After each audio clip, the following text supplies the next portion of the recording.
Okay. There are groups that, and I forget if Jehovah's Witnesses are this way, although my memory suggests that they may be. But even within the Protestant community, there are groups that hold to a three-part view of man, what's called a tripartite view of man, that would say, okay, there are essentially three things in every person. There's a body, a soul, and a spirit.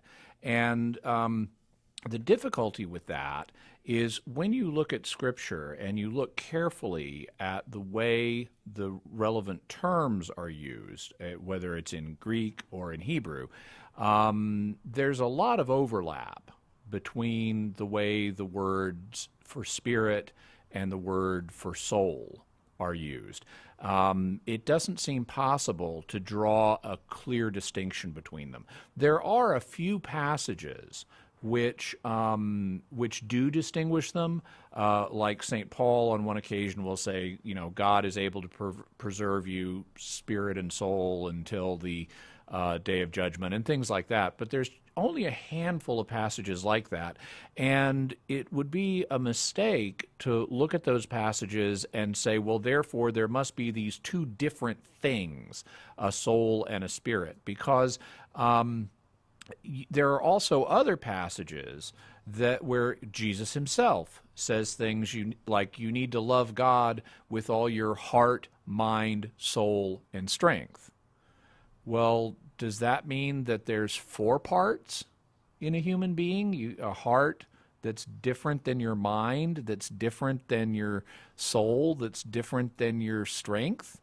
What Jesus is doing in that passage is pointing out different aspects, but not of the human experience. So our heart, not speaking of the physical organ, but our heart in the mental sense is the core of our being, but that's not really distinct from our mind.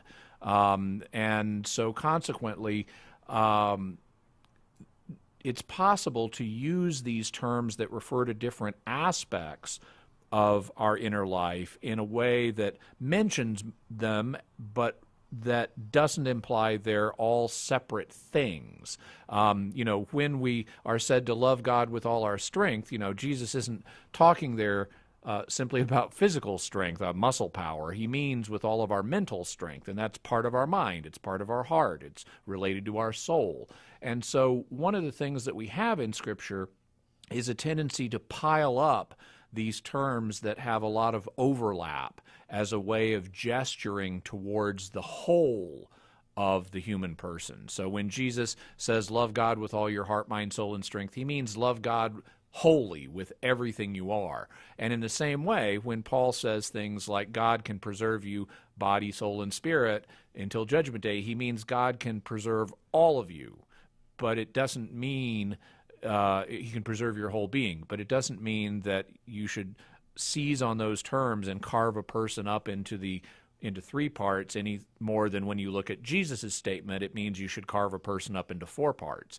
And so when you recognize that and you then say, well, take a step back from the particular passages and say, well, how does the Bible conceive of human nature? Well, it's clear that human nature includes a body, and it's clear that the physical part, and it's also clear that human nature includes a non-physical, spiritual part. And in some passages, that non-physical part is called a soul. In some passages, it's called a spirit. In some passages, it's called a heart. In some passages, it's called a mind.